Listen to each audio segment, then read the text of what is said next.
Bueno, muy buenas noches nuevamente.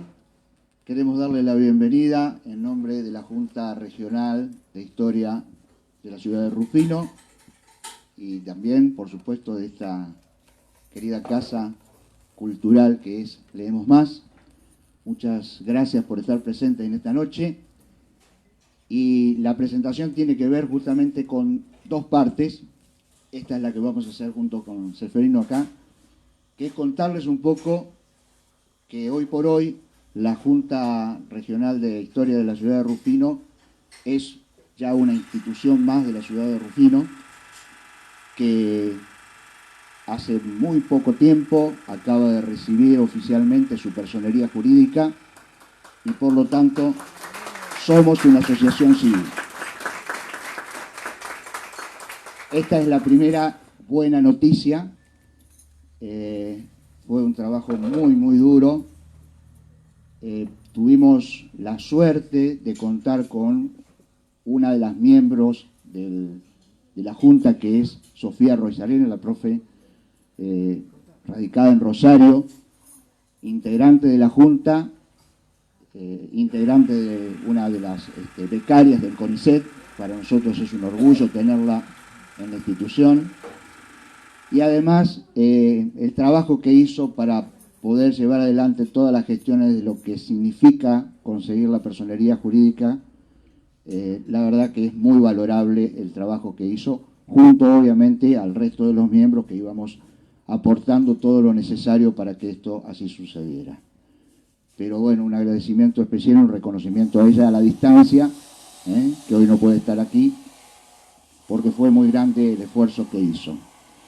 Y por supuesto, a partir de ese momento somos ya una institución, pero antes de eso, la Junta estaba desarrollando un montón de actividades, lo viene haciendo desde el momento de la pandemia, desde el 2021, cuando a través de una reunión de Zoom, distintos historiadores, profesores, afines al mundo de la investigación histórica, nos juntamos a través de una reunión virtual, no solo los de la ciudad de Rufino, sino gente de Cañada Seca, Piedritas, La Bulaye, etc. Y arrancamos con esta idea de formar la Junta. Pasó mucho tiempo, hasta este año en que logramos justamente la personería jurídica. Y mientras tanto hubo un montón de actividades que se desarrollaron. Así que acá, Cefe, algunas se las vamos a contar ahora. Bueno, buenas noches a todos. Como bien explicó Rubén, estamos participando casi desde el comienzo, apoyando a distintas instituciones que hacían eventos culturales, como Feria del Libro. Mucho también trabajamos en la ley de patrimonio local, que hasta llegar a darse la ordenanza, que lo que faltaría ahora es que se instrumente como corresponde. También hemos trabajado apoyando distintos eventos culturales, como decía, y acercándonos a diferentes, o se han acercado diferentes también investigadores, gente que tiene inquietud por la historia, no solamente que sean profesionales, sino también hay muchos amateurs que les gusta la historia, y la Junta tiene un poco esa impronta de ser abierta y no ser solamente para aquellas personas que se dedican profesionalmente a la historia, sino a todo aquel que le guste, que está haciendo algo, tiene todas las puertas abiertas, no es algo para ninguna élite ni para... Estamos dispuestos a ayudar a cualquiera, el que haga el tipo de investigación que sea. Así sea también aquel que no sabe hacer una investigación y la quiera hacer y se acerque, y también las puertas están abiertas. Eso es un poco también la impronta de esta Junta, y rescatar también el patrimonio local, el patrimonio regional. Hemos estado acompañando algunas localidades de la región, como Arón Castellanos, en su pedido de declaración de patrimonio histórico de varios edificios que tiene la localidad, y apoyando todo lo evento cultural e histórico que se desarrolle en la ciudad y en la zona, porque como dijo Rubén, también estamos, si bien la comisión las integramos personas de Rufino, pero también en las reuniones y tenemos personas, núcleos, digamos, que pertenecen a toda la región, como La Bulaye, Piedritas, Cañada Seca, creo que hay Bunge también y San Pacho. Bueno, muchas localidades, como ven, el espectro es amplio. Y a la vez también estamos en contacto permanente con otras juntas de historia de distintas regiones del país. No sé si me falta alguna cosa más. Bueno, vamos a cortito contarles, muy cortito, que la Junta, en esto que decía Seferino del tema de la ordenanza de patrimonio, hay que decirles que había una ordenanza, digamos, muy desactualizada. La Junta trabajó muchísimo en todo lo que es el asesoramiento. Prácticamente la ordenanza es un trabajo de la Junta y de todos sus integrantes. Y lo único que falta ahora es que sea puesta en funcionamiento la Comisión de Patrimonio. Eso es algo que estamos esperando. Hemos hecho, por supuesto, los reclamos correspondientes al Ejecutivo Municipal para que así sea, y una vez que se conforme la misma, empieza el trabajo. Rufino tiene varios lugares declarados Patrimonio Histórico, pero obviamente hay que reforzar un poco esa cuestión porque hay muchas otras cosas que no lo están todavía protegidas. Así que es una esperanza que tenemos y ese es uno de los tantos temas que vamos a trabajar durante los próximos años, o próximos meses. Ojalá que sean meses y no años. Bueno, ahora sí. Bueno, ahora viene la parte... nosotros tenemos acá una serie de planillas para asociarse a la institución como socios, adherentes. Es un valor simbólico de 4.000 pesos al año. Se puede pagar en 2 cuotas, una de 2.000 ahora antes de junio y la otra de 2.000 la otra mitad del año. Es algo simbólico como para empezar y para colaborar.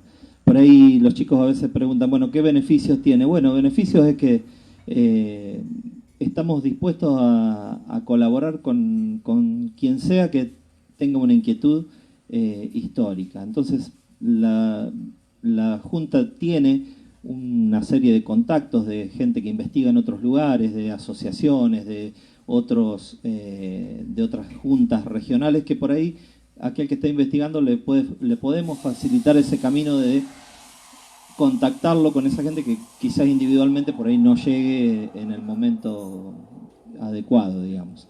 Así que bueno, nada más por nuestra parte y muchas gracias. Un agradecimiento más que tenemos es que por eso justamente la Junta es una asociación civil y tiene una personería jurídica. Por eso, porque es ya hoy por hoy alguien con responsabilidades. ¿Eso qué significó? Significó que el señor Hugo Basso donara en custodia a la asociación todo el archivo de la tribuna, completo, con inclusive el archivo fotográfico. Para nosotros eso es un tesoro y lo tenemos que cuidar. Esa es una de las tantas labores que tiene justamente la Junta, la custodia de este tipo de patrimonios que no son solo materiales, sino que a veces son intangibles. Muchas gracias y vamos a la presentación. Creo que Mariela está a cargo de la presentación.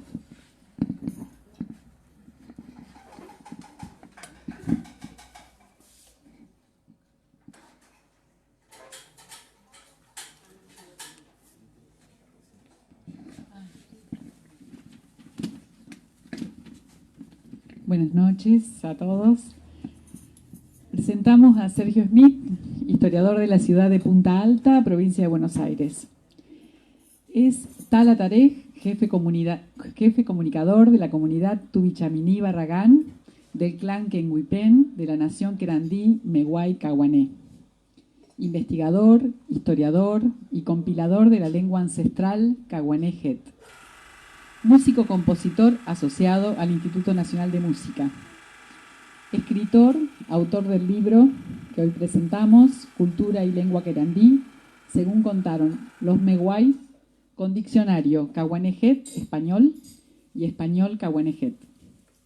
Es diplomado en Economía y Gestión del Arte y Cultura de la Universidad Nacional del Sur.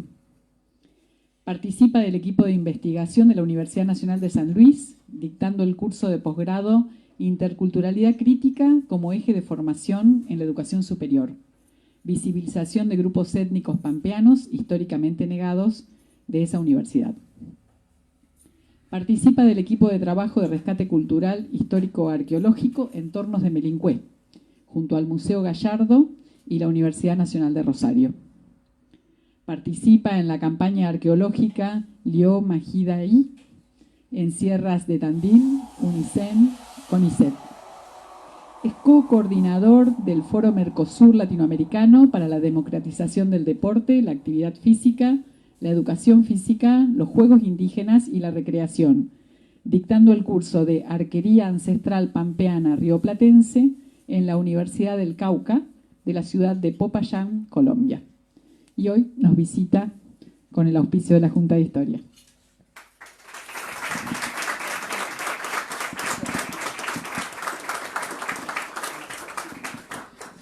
Bueno, muy buenas noches a todos y a todas. Antes de iniciar esta charla, quería un poco destacar la presencia de un historiador de la región, como es Aldo Lamberti, que nos visita, además de historiadores, es músico, y hemos tenido la posibilidad de escucharlo más de una vez. Bueno, respecto a este libro, que se va a presentar también el sábado en la Feria del Libro Internacional que hay en Palermo, ¿no? Palermo, en la Rural. Ha sido editado en septiembre de 2023, sí. Y se va a presentar inclusive antes que en la Feria Internacional de la Rural. Bien, este libro tuve el privilegio de ser el corrector del mismo. También tuve la oportunidad de hacerle un mapa, porque ya saben que a mí me gusta la cartografía, y este mapa que está acá lo elaboré y está incluido en el libro, ¿no? Es un mapa de la región que ocupaba el pueblo querandí. Bueno, así que en esos dos aspectos también me siento parte del libro, ¿no? Y bueno, este libro resume el trabajo de muchos años de Sergio, de investigación bibliográfica, investigaciones a campo, hablando con gente muy grande ya que hablaba todavía la lengua originaria, que es el caguané. Y bueno, vamos a hacer un intercambio para que no sea tedioso una charla. Primeramente le vamos a decir Jalaná Inchalá.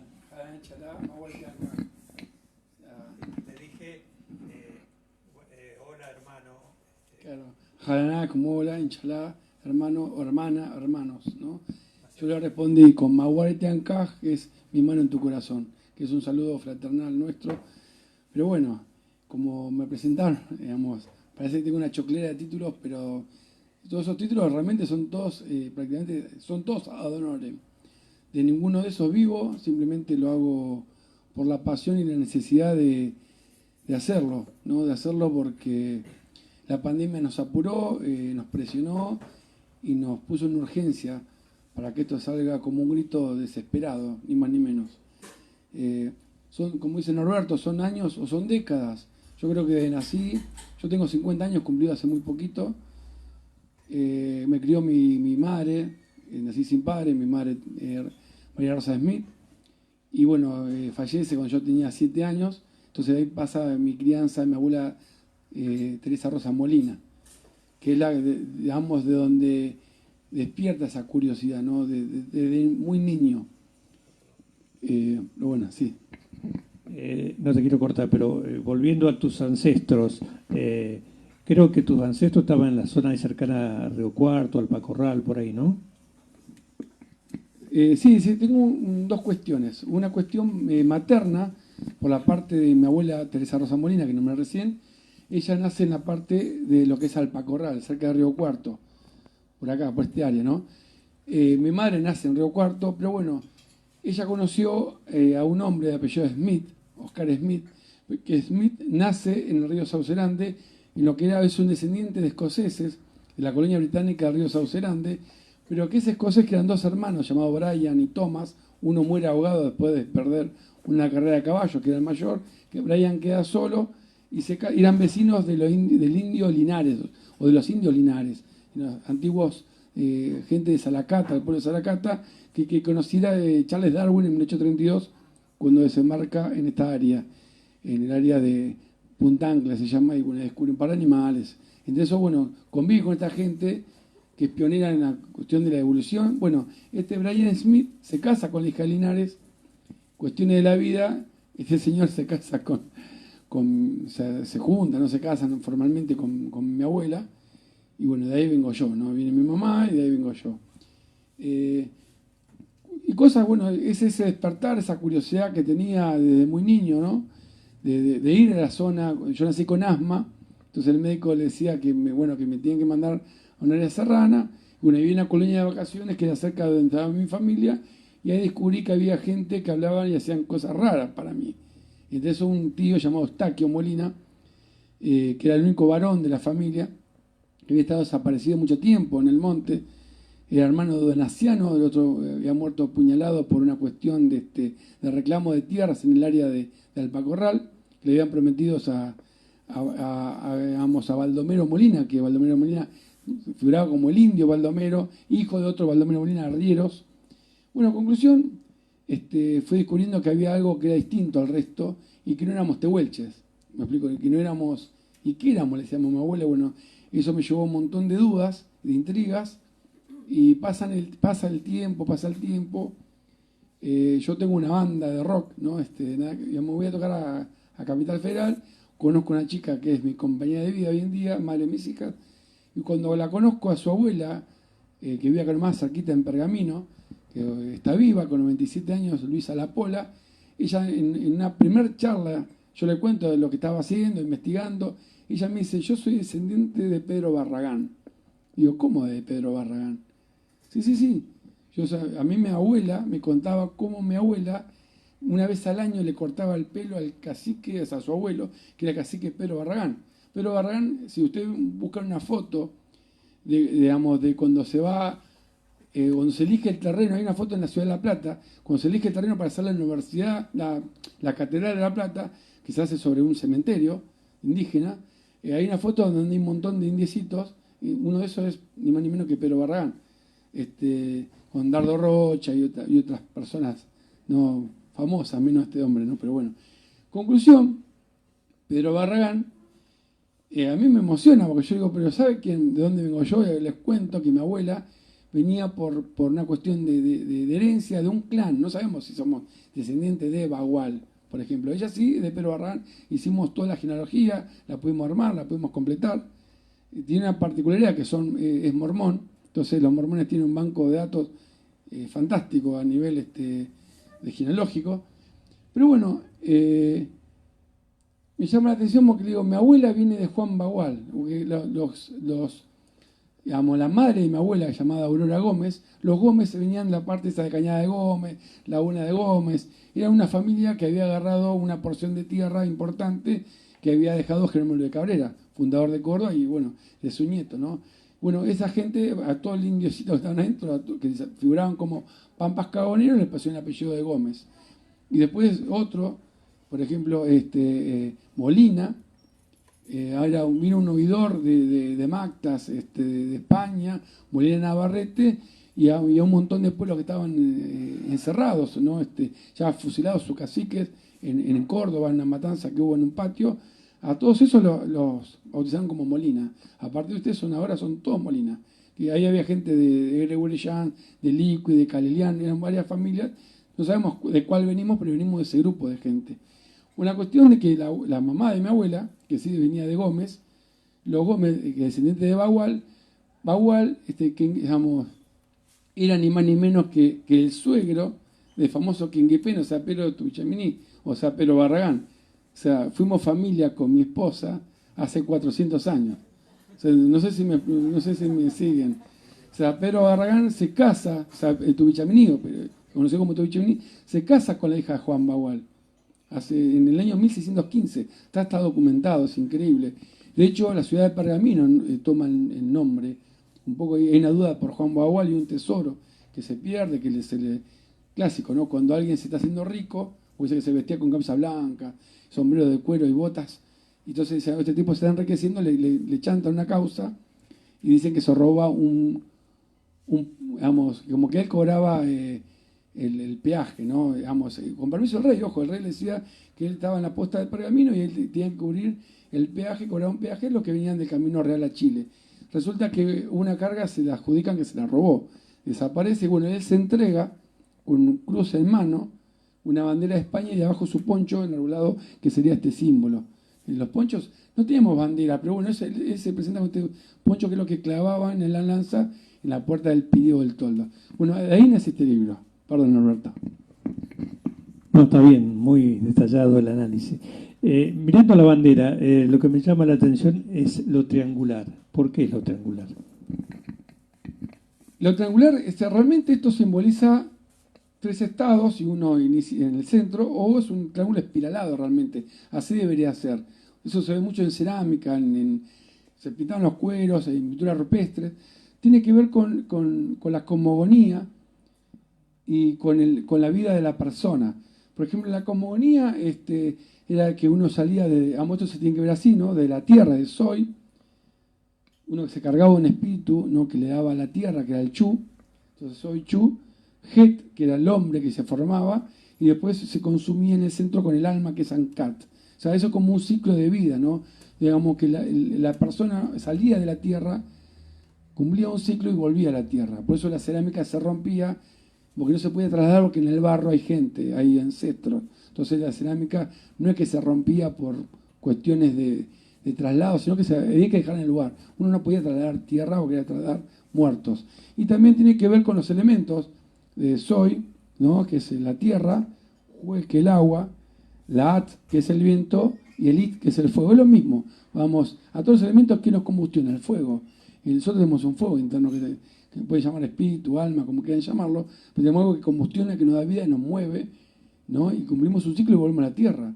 Nosotros nos nutrimos de la tierra, digamos, de sus vegetales, de sus animales, hasta el más vegano no puede evitar también nutrirse de la tierra, es así. O sea, es algo que vea pastilla, pero la pastilla también tiene componentes naturales, o sea, es así, no, es inevitable. Bueno, nosotros creemos ese ciclo que es parte de la cosmogonía, bueno, y es lo que representa esto.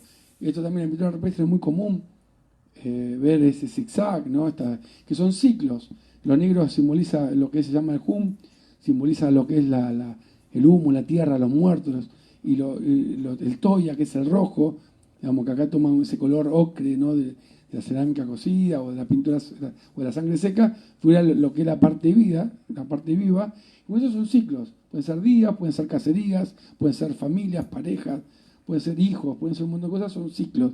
Y es muy común verlos en el arte rupestre, en cuevas, y antes se pintaban los cueros con eso.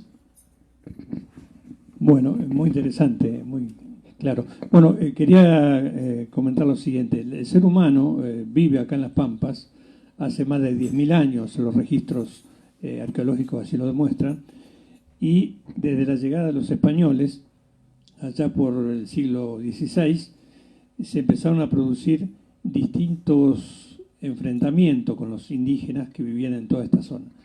El último de ellos fue la famosa conquista del desierto de Roca, y tal vez la más conocida por todos, pero hubo otras matanzas de indígenas en el pasado, ¿no?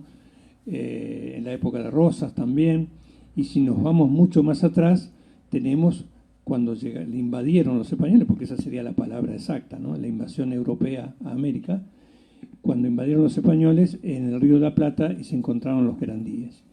Y ahí se produce el primer genocidio, ¿no? ¿Nos podés un poquito detallar esto? Es más, puedo ir un poco más atrás, si Norberto me lo permite.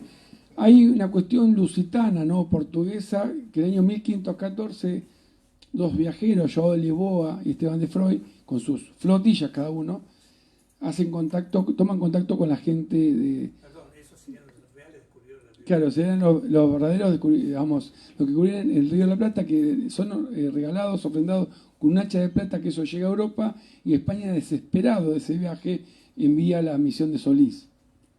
Y Solís desembarca, bueno, solito, así, pensando que iba a ser muy, muy bien recibido, y bueno, lo matan a flechazo en la zona de cerca de, digamos, en Uruguay.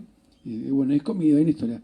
Pero volviendo a lo nuestro, en el Carcarañá, acá nomás, en Santa Fe, los primeros registros de querandíes son de acá, de Santa Fe. O sea, el querandí,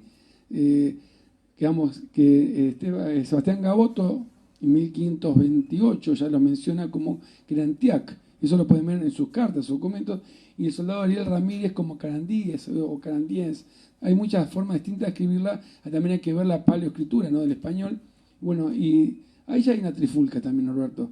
Porque cuando Sebastián Gaboto se encuentra con este español, digamos que tenía la misión de explorar este río, él no lo tenía, él tenía que circunvalar el mundo, llamada García de Mover. Bueno, suben río arriba, pero en el fuerte dejan 30 personas. El fuerte los construyen los indígenas, Timbúes, Chaná, Meguáis, todos los pueblos, ellos construyen el fuerte.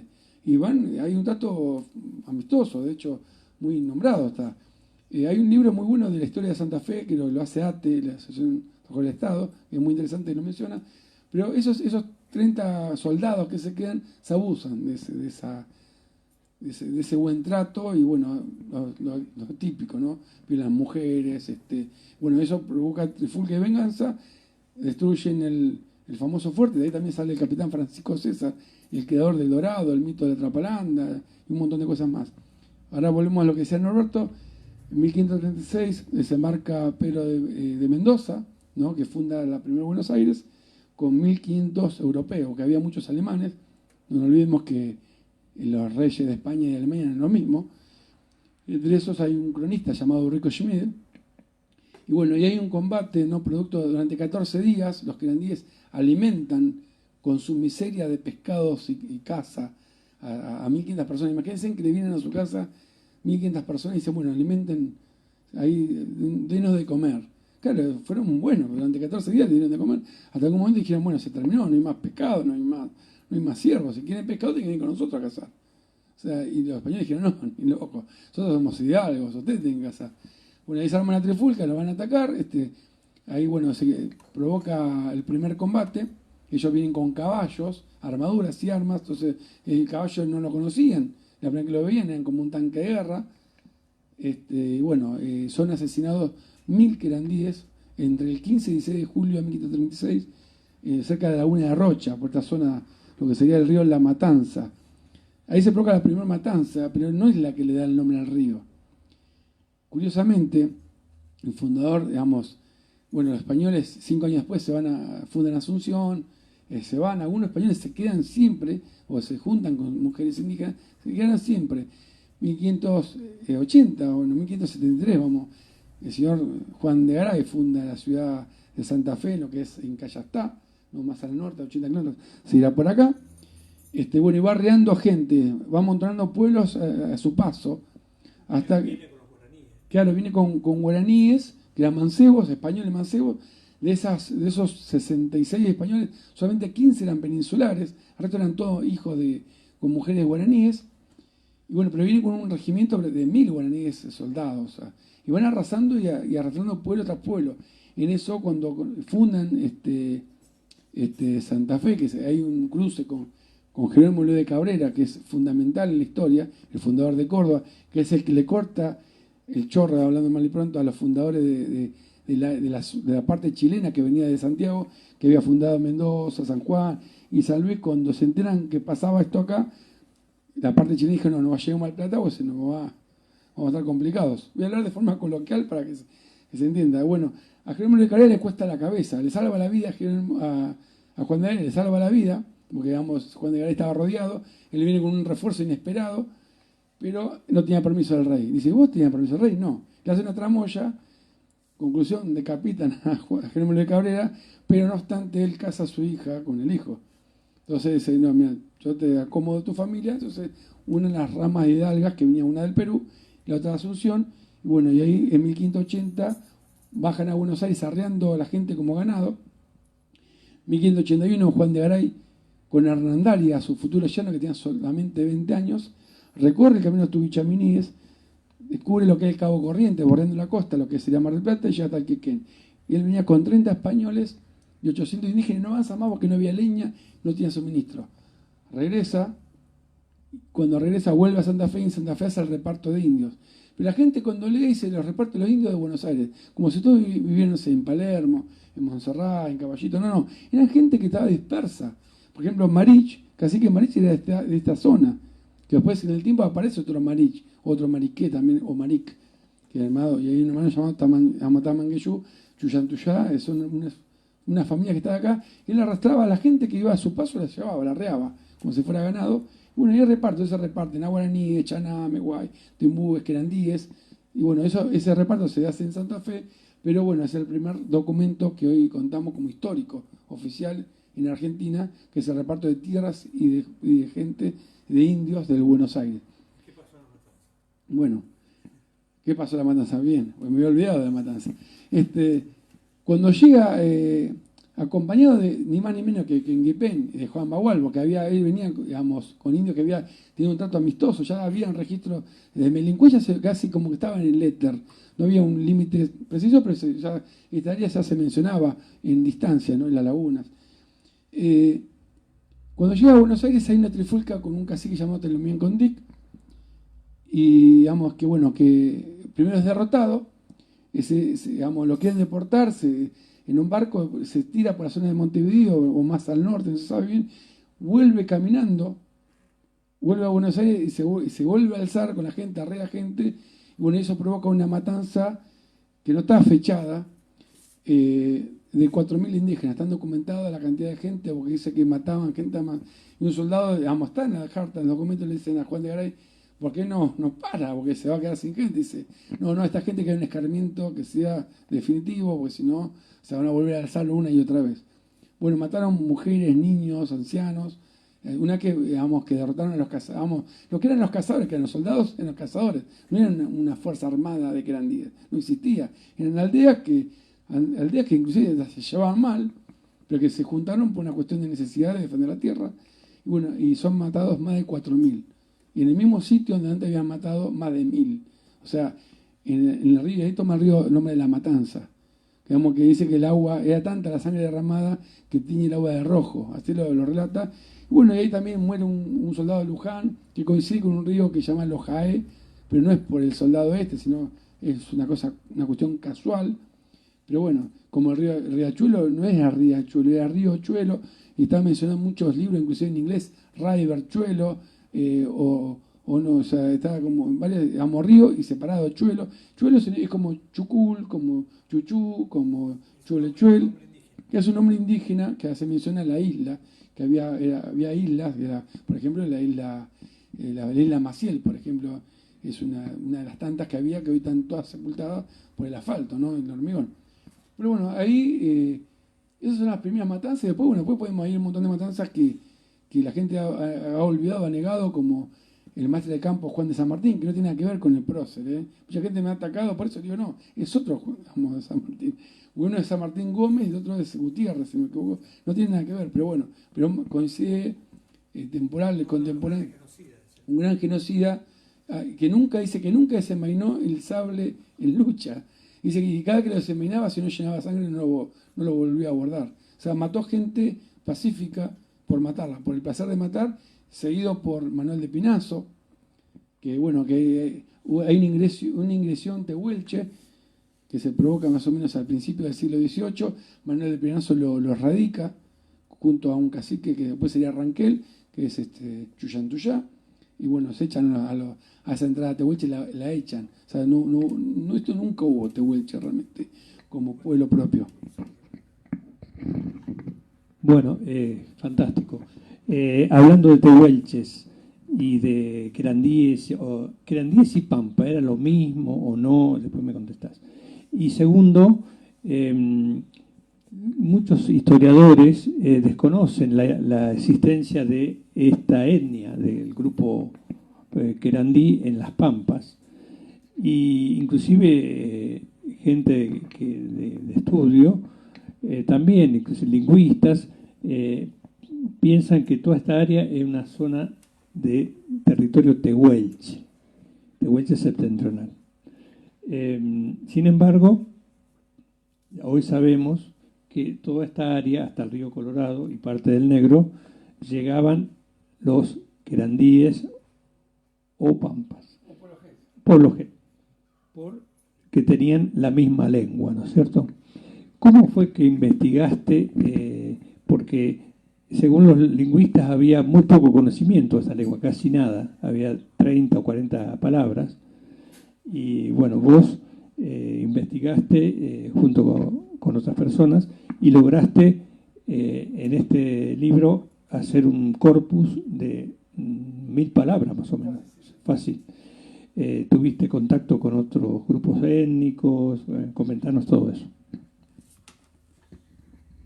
Bueno, obviamente esto es una investigación de vida, no es de ahora, no es de poco tiempo. Sí, obviamente también tuve contacto con charrúas, hacíamos talleres y empezamos a comprender también a aplicar la lógica. Yo tuve la suerte de navegar en barcos veleros, por ejemplo, en barcos pesqueros y otro tipo de barcos. Hay un libro de un cosmógrafo del rey de Francia llamado André de Tebet, que dice que desde el área de lo que sería Buenos Aires navega bordeando la costa hacia el sur 5 días con buen clima y buen tiempo. Buen tiempo en el sentido de los vientos, ¿no? En un galeón navega a la misma velocidad que un velero promedio o de un barco pesquero, para que se hagan una idea, y navegando 5 días hacia el sur se llega a lo que es la Bahía Blanca. Algunos atribuyen a la zona de la Bahía San Blas, que de hecho hay una isla llamada Isla de los Césares. Pero bueno, estas islas, para mí llega acá porque hay una zona de fondeo donde coincide, donde fondea el Beagle, donde se marca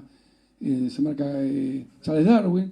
También ahí fondea, ahí en esa isla llamada Trinidad, es la que choca la nave Victoria, la famosa nave Victoria, que es la que da vuelta al mundo del Cano de Magallanes, la primera nave, pero le pone el nombre de Trinidad, que era la nave capitana que comandaba Magallanes. Entonces a la isla le ponen Isla Trinidad. Al lado se llama Bermejo, bueno, un grupo de islas.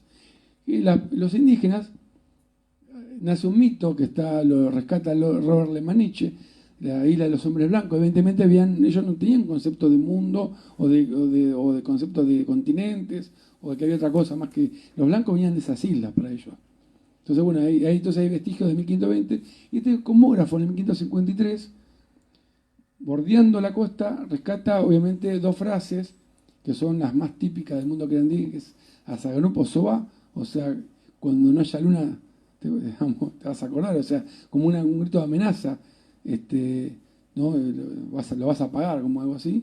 Y código Ajigo Malar, que como traidor traicionero tengo que acogotarte, tengo que hacerte algo. Evidentemente este tipo se ha abusado y le han dado un par de injurias, ¿no? De improperios, pero bueno. Y bueno, él rescata un montón de nombres de animales, como por ejemplo lo que sería el cauquén, que se llama el trofón, y que ya lo teníamos nosotros como rescatado en el mismo sitio, o sea que no lo podíamos. Esta gente Linares, la que yo le recomendé, que viene mi mamá, vivía justamente ahí, en el mismo lugar. Y ellos ya llamaban al trofón de esa manera. O sea, no. Pero lo raro de la historia, esto es sí pintoresco, muy pintoresco la historia, que siempre todo el mundo le asocia a ese viaje de 5 días. Un experto marino, como un cosmógrafo de Francia, rey de Francia, dice que llegó a la isla Martín García en 5 días. Hace poco una nena de 19 años lo hizo nadando a eso, en horas. Entonces, como un experto marino va a ir a la isla Martín García, una isla que se ve. Entonces dicen que la isla Martín García era la famosa isla de los patos que nombró André de Tebet. Cuando él, en el libro, que está en francés antiguo, si alguien sabe francés, si hay alguien que conozca el paleo francés, está disponible en la web del cosmógrafo, explica muy bien que navega 5 días con buen clima. O sea, y ya un mapa ya conocido. Ya en el 44 el Cano ya había sacado un mapa. Gaboto hizo un mapa mundi muy completo. O sea, es una locura decir que la isla famosa era esa. Y es como desprestigiar al pueblo querandí, en cierto modo. Que querandí, si bien es un exónimo guaranítico, que digamos, con un pueblo con el cual convivíamos, lo raro que, por ejemplo, la mención de Sebastián Gaboto, él dice que se hacen llamar Querantiac, a sí mismo. O sea, es un exónimo, pero también lo usamos como propio. ¿Por qué le llamaban Querantí los guaraníes? Y porque, digamos, estaban untados con grasa por una cuestión de repeler tanto el frío como los insectos. Entonces es significar, es decir, los grasosos, los grasas. No, come grasa, no, gente grasosa, gente grasa, olorosa, que apestaban, dice que sus toldos apestaban de la grasa, del hedor, y a morir para combatir los bichos, y bueno, es así que va a ser, nos tocó ese nombre. Claro, era una forma, claro, y otros bichos más. Pero pues bueno, cuando viene esa rama del Perú, ¿no? Que pone un montón de nombres también que se van imponiendo, que ya venían nombrándose al Chaco y otras cuestiones, como vinieron mancebos de Asunción guaranítico, también vinieron mancebos del Perú, de la lengua quechua. Entonces, a todo esto lo nombraron Pampa, tierra rasa sin árboles. Pampa significa llanura, ni más ni menos. Entonces, bueno, a la gente que ve dentro le pusieron el nombre de Pampa. Es como que, bueno, vos Norberto te llamás Llanura.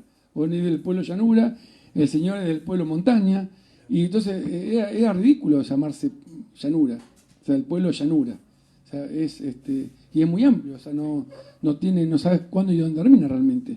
Bueno, entonces se lo denomina Pampa. Y cuando hay esa confusión, porque los grandes tehuelchizadores se contradicen, dicen que esto se tehuelchiza, entonces digo, si se tehuelchiza, entonces éramos otra cosa antes. Entonces ahí se están contradiciendo que no éramos tehuelchizados. O sea, si somos tehuelchizados, ya éramos otra cosa. Entonces, bueno, después viene otro nombre, el exónimo 1551, ¿no? Gracias al Yanaconago de los picunchos, o digamos, y gracias a los incas, los españoles llegan a Santiago, perdón, que sería la capital más al sur del Collantisuyu, del imperio inca. Esta es una capital indígena, sobre el río Mapocho, ¿no? Estaba el pueblo Promaucae o pueblo picunche. Esa gente cruzan en 1551 la cordillera y tardan 10 años, pero obviamente vienen acompañados de guías y gente de Promaucae, y tardan 10 años en fundar Mendoza. Y esa gente nombra a esta gente de acá como puelches, pero el puelches abarca todo para el este. Puelche es gente del este, o sea, pero podemos, un guaraní es puelche, un charrúa es puelche, un comechingón es puelche, un tehuelche es puelche, un pampa es puelche, somos todos puelches, o sea, un nombre es otro exónimo. Quiere decir trasandino. Claro, trasandino. Es decir, para los chilenos nosotros somos trasandinos, y para nosotros los chilenos son trasandinos. Entonces Quilapayún decía, formemos la República Trasandina. No sé si se acuerdan. Pues y bueno, ¿y qué pasa? Eso pues se refuerza, viene un cura, bueno, el famoso Valdivia, que es muy, muy importante, digamos. Perdón. Los incas, cuando venían bajando y llegaron a Santiago, ¿sí? Cuando llegaron a Santiago los incas, le llamaron en su lengua a toda esa zona Chile o Chili, que significaba el fin, a donde terminaba su imperio, ¿no? Es decir, Chile en quechua quería decir el límite, a donde terminaba su territorio, porque ellos habían llegado hasta allí, ¿no? El fin, claro. Y ahí tuvieron enfrentamiento con los mapuches, más al sur, cerca del río Maule, el Biobío, en toda esa zona, y finalmente los mapuches eran muy guerreros y los repelieron y bueno, se quedaron los mapuches en su territorio y no pudieron ser invadidos por los incas, ¿no? Claro, Chile o Chile también, que como dice Norberto Confín, también si uno le cambia la letra dice Chiri, significa frío también. Es como un juego de palabras, por ejemplo, Alpachiri, que es un topónimo que está por acá, que en La Pampa, que es digamos, pero tiene que ver con el ferrocarril y santiagueños que han traído a trabajar acá y dicen la tierra era muy fría. Alpa es tierra, pues no es, por ejemplo, Pachamama no es tierra, o sea, Alpa es tierra realmente. Alpachiri, de hecho la Pachamama no existe realmente para el mundo inca, sino que es producto de esa mixogénesis o ese choque con el español, de caerle simpático, inventamos algo porque a vos te guste, a mí me sirve, lo que uno llama sincretismo, ¿no? Pero bueno, como hay también las famosas vírgenes de la mar y que vienen del mar, o sea, perdón, no quiero ofender a nadie, pero bueno, siempre uno buscó, ya lo hicieron los romanos en su principio, así que bueno, o sea, ¿por qué vamos a seguir? Los españoles siguieron con esa historia. Esas corrientes que venían avanzando hacia el Plata, todo el mundo quería llegar al Plata, tanto de Perú, de Chile como de Paraguay, para sacar por acá las cuestiones de la riqueza de la tierra. ¿Qué pasa? Entonces, por eso Juan de Garay se apuró, le corta el viaje a todos, y bueno, pero no obstante, Desde Santiago se comandó lo que es Cuyo, ¿no? San Luis, San Juan y Mendoza, y pasaste a Valdivia, y Valdivia sacó un libro llamado Las lenguas del reino de Chile, de 1609, y después lo refuerza en 1620 y pico, no me acuerdo qué año. ¿Qué pasa? El tipo aglutina un montón de voces, que no solamente todas eran del Mapudungún. Había lenguas de la Xentiac, del Milcayac, que son las lenguas de los huarpes, había vocablos y palabras de la gente pampa, que es común a toda esta área. Y bueno, Perdón, recordemos que Chile no era solamente lo que estaba detrás de la cordillera, sino Mendoza, San Juan y San Luis también era Chile, hasta 1776. claro, 1776 que se funda lo que es el Renato Río de la Plata, y bueno, ahí ya se demarca la frontera de las Cumbres Nevadas. La cordillera no se llama ni siquiera de los Andes, se llama la cordillera de Chile. O sea, ni siquiera se llama la cordillera de los Andes, se llama la cordillera de Chile. Después toma el nombre de los Andes. Entonces muchas veces uno lee también en la historiografía, lee por ejemplo los indios, los Aucas de Chile. Pero el Auca de Chile capaz nació en San Luis, nunca jamás fue Santiago. El Auca de Chile, Auca significa alzado en lengua quechua, alzado, rebelde, indómito, ¿no? Y de Chile, claro, como esto de Chile, esto es Chile, esto es Chile, uno no necesariamente eran mapuches, o reches, o araucanos. ¿Qué pasa si yo te digo que esto es Patagonia? Fue Patagonia, porque cuando Magallanes tiene un problema grave acá, digamos, se acerca y se acercan unas canoas y hay un enfrentamiento medio feo, digamos, los tildas evidentemente eran chandures, los guaraníes del delta, que no tienen nada que ver con los guaraníes del norte. De hecho, los guaraníes del norte a ellos los aniquilaron, los odiaban. Bueno, entonces se acercan y cuando vieron que tenían expresiones violentas, Magallanes le tomó pánico, no tocó más la costa por necesidad, no tuvo más contacto con pueblos hasta que no le queda otra cuando hace la famosa misa negra, que es la primera misa celebrada en territorio argentino en el puerto de San Julián. Él nombró a partir de todo esto de Río de la Plata para el sur, todo Patagonia, sin saber que había más adentro, no tiene la más pálida de nada. Él nombró de acá para abajo todo Patagonia.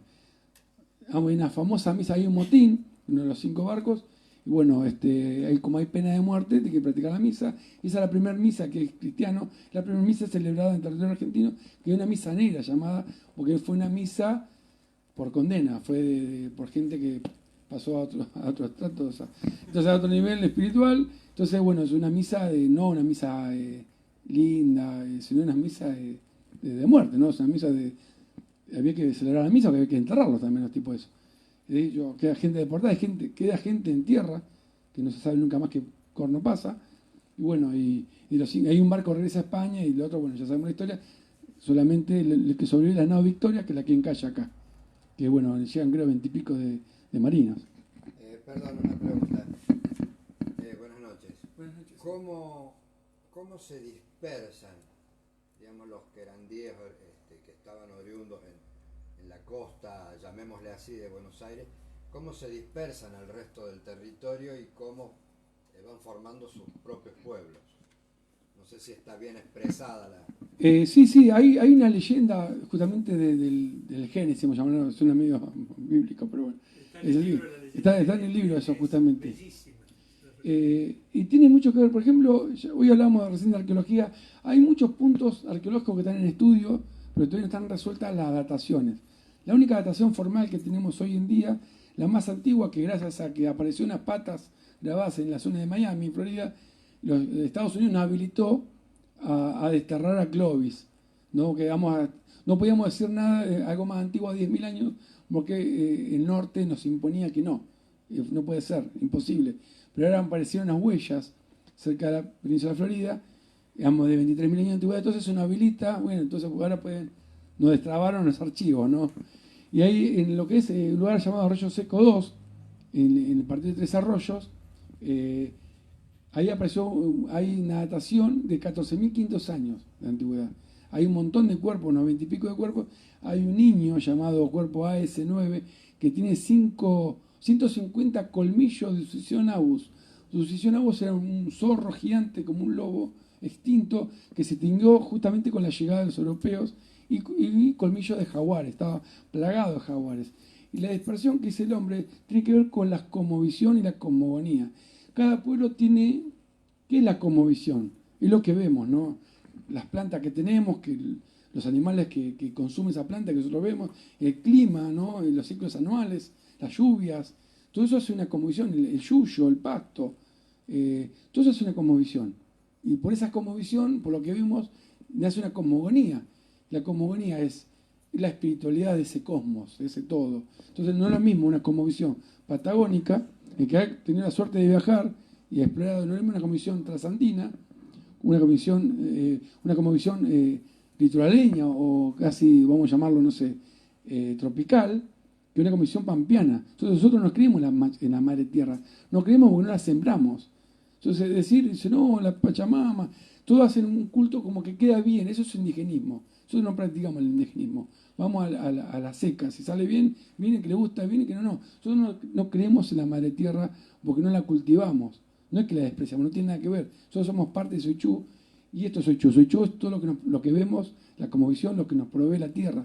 Pero nos da porque la recolectamos, porque no es que la sembramos, le pedimos, le rogamos, le echamos vinito o lo que sea. No, eso es cosa andina, de los pueblos andinos que ya tienen una cultura de agricultura, vale la redundancia, ¿no? Y que se expande, como acá llegan los incas se les enseñan a los promocados picunches, les enseñan el manejo del metal, les enseñan a purificar o afinar el telar, les enseñan la construcción de viviendas estables. Entonces los pueblos reches se hacen un pueblo sedentario. Estamos hablando de algo que ocurrió mucho tiempo antes de la llegada de los españoles. De hecho hay crónicas narradas realmente, que los españoles las rescatan por lo menos del año 1470, por la realidad de que ya esto, digamos, no sé, como tiene nombre, no lo recuerdo porque no es muy fuerte este pueblo, o sea, yo defiendo lo mío, pero bueno, pero lo pueden buscar, no sé, como, están las crónicas no me acuerdo cómo se llama ahora, pero ahí de los pueblos incas, y bueno, entonces esa transmisión hace que los pueblos reches se sientan, vamos a decir, incaizados, al punto de que llamar a sol, ellos llaman Antú, ¿no, Norberto? Y ellos lo llaman Inti, el Inca, o Inti, o sea, tiene, claro, parecido, hay muchas cuestiones que, digamos, que viene de herencia del Inca, el Co, por ejemplo, del Cacán, ¿no? Los pueblos de Aguita, Co es agua para los de Aguita, y también es agua para los pueblos mapuches. Entonces esa arrastre cultural que baja, bueno, pues se dispersa, pero mucho tiempo después. Otra cosa que, hablando de la cosmovisión, que no podemos negar de ninguna manera, ese clima que hubo, y hubo gente que estudió, yo tuve que leer libros de gente que estudió el clima nada más. Ahí, por ejemplo, Valeria de Achiri es una paleontóloga de vegetales de polen, de la UNICEN. Entonces ella cada vez que hacemos una exploración, ella va y toma el polen, las profundidades, y en base al polen, otra genia de esto es María Rosario Prieto Nardi, que ella estudió toda la cuestión de los vegetales, y entonces ahí con eso se ve cómo florecieron tales plantas, o la era glaciares, cómo las limitaron, y en el 1520, cuando pasa Magallanes, coincide con una pequeña era glaciar, eso lo pueden buscar, existe, está en la datación. Entonces cruzar la cordillera era imposible. A pie era imposible, no había forma de llevar alimento o de conseguirlo, porque no había pasto, simplemente. Estaban todos congelados. Si no hay pasto, ni hay herbívoros. Si no hay herbívoros, no hay carnívoros. Si no hay carnívoros, no tenés nada. No tenés de qué proveerte alimento. Y cruzar esto a pie es bravo. Recién con el caballo se logra ese traspaso cultural. El caballo, el complejo ecuestre, como lo llaman muchos, el que le permite que estos pueblos ingresar acá, muchos por escapando de la presión española, y es lógico, yo también escaparía si me están matando, buscar refugio en otro lado. Y bueno, entonces se va produciendo una cuestión, una mixogénesis cultural, primero al pie del pedemonte, ¿no? la parte de la cordillera, después va avanzando por otras cuestiones. Es decir, los mapuches en cierta forma primero colonizan. Los mapuches primeramente colonizan a los pehuenches, y los pehuenches toman su lengua después de cierto tiempo, y son los pehuenches los que llegan al área pampeana, y ahí es donde se produce la misogénesis entre los pampas o grandíes con los pehuenches, dando nacimiento al pueblo ranquel. Es decir, que de esta manera entendemos que la relación que grandíes y ranqueles son dos pueblos autóctonos de la región pampeana. El basamento principal de los ranqueles es la pata pampa, lo dicen los propios ranqueles, y después lo que introdujo, digamos, el que vino del área neuquina es básicamente la lengua y algunas costumbres. Cuando vinieron de aquella zona no tenían forma de vivir acá si no eran adiestrados por los pampas, porque en la zona de Neuquén su casa, ¿cuál era? La rucá, La rucá era una casa de piedra, como hacen los mapuches de ambos lados, ¿no? Y acá no había piedra, entonces tuvieron que usar las pieles de los animales para hacer los toldos, aprender a usar la lanza, ¿no? Las boleadoras, inclusive hasta una deidad propia de esta zona se introdujo también en Chile, es decir, porque no solamente vino de allá, sino se produjo lo que se llamó, vos lo decís muy bien, la pampeanización o pamperización. Tal es así el término gualichuque o gualicho que lo usamos habitualmente. Por ahí te venden yuyitos para el gualicho, ¿no? Es muy común. Bueno, esa palabra es una palabra pampa, que se partió para Patagonia, la usan también los tehuelches, y también para los mapuches, la usan también allá. Por eso mismo, tanto mapuches o tehuelches tienen muchas deidades para el mismo fin. Entonces, por eso porque fueron chupando otras culturas. En cambio, nosotros nos mantenemos más puros en ese aspecto. O sea, los charrúas también dicen gualiche, pero ellos dicen gualiche, como digamos, la terminan como con una E, los charrúas, la tienen anotada de la misma manera. Y es uno de los tantos nexos que hemos enganchado como ritos, la misma forma de rito que hemos encontrado en Jerónimo Luis de Cabrera, por ejemplo, en el sur de San Luis, el sur de Mendoza, que también se ha rescatado acá, se ha rescatado en Uruguay, un montón de cuestiones que son complejas e idénticas. Otra cosa que nos identifica, aparte de la lingüística, con el resto de los pueblos, y gracias a nuestra cosmovisión, o sea, gracias a nuestro acervo, ¿no?, que vemos mundano y diario, es la funeraria. La funeraria también tiene que ver con la cosmogonía, ¿no? Los pueblos, tanto trasandinos como patagónicos, llaman chenque o chenqué a la sepultura. Son distintas, aunque son similares, pero son distintas realmente. Uno ve una sepultura tehuelche, es distinta a una mapuche, una reche, aunque digamos con cierta similitud. La pampeana es distinta totalmente. Y la misma que está acá, que está acá, que está acá, que está acá, que está en Melencué, donde estuvimos trabajando, en distintos lugares que vemos. Hay, digamos, las tumbas, famosas tumbas, digamos, paquetes funerarios, digamos, de enterramiento primario y secundario, el tipo de ajuar. Y lo más insólito de todo esto no es que eso, uno habla de dataciones milenarias, hasta de 14.000 años. ¿Podría explicar eso porque hay muchos que no lo saben? ¿Qué significa enterramiento primario y secundario? Claro, perdón, sí. Bueno, en la arqueología, no en la antropología, bueno, el chenque mapuche de Huelche es un enterramiento, una tumba, ¿no? Digamos, sepultada con piedra, cuerpo extendido, tiene un formato bastante parecido al actual. Los pueblos pampas antiguos, y no tan antiguos, eso que hay también, ahora explico el porqué, porque acá, por ejemplo, en la laguna, acá llamada La Petrona, a la cual fui, ahí hay una sepultura con 200 años de antigüedad, digamos, del mismo arte que la que están acá con 14.000 años, o 8.000 o 7.000 acá en Melincué. Hay otra laguna llamada La Larga, está por acá, cerca también que tiene una antigüedad de 400 años, disculpen, con la misma cultura que la otra milenaria. Tiene que ver obviamente con el avance europeo o español o de donde venga. Y el enterramiento es, cuando se moría una persona, tenía que hablar tal vez de cuando nacía, mejor dicho. Cuando una persona nace, todo el mundo tiene una laguna o un río, ¿no? Como Melencué, la laguna de Melín, ¿no? Cuando uno nacía en esa laguna o al lado de ese arroyo, su placenta era enterrada, ¿no? Y se hacía una llamita durante 3 días, se prendía fuego. Si un animal se servía, esa placenta había que matarlo e enterrarlo, porque eso tenía que quedar ahí, tenía que quedar en la tierra, porque de los ancestros. Era como el ciclo, por eso el tema de la cerámica. Si el barro sacaba, había que tener mucho cuidado. Pero cuando se moría, dependiendo de la categoría o del nivel del indio, si era cacique, jefe, lo que sea, obviamente tenían la prioridad tenían que volver al sitio. Hay documentos hasta que han caminado 1.000 kilómetros, hasta 1.000 kilómetros, y han ido a tumbas que ya eran en territorio, tumbas muy buscadas, inclusive hasta para tumbas primarias que son, digamos, me estoy mareando, perdón. Entonces la idea es cuando uno moría, tenía que volver al sitio. Por ahí, no sé, uno nació, no sé, en Melencué, pero murió, no sé, en Azul, por ejemplo, en la zona de Azul.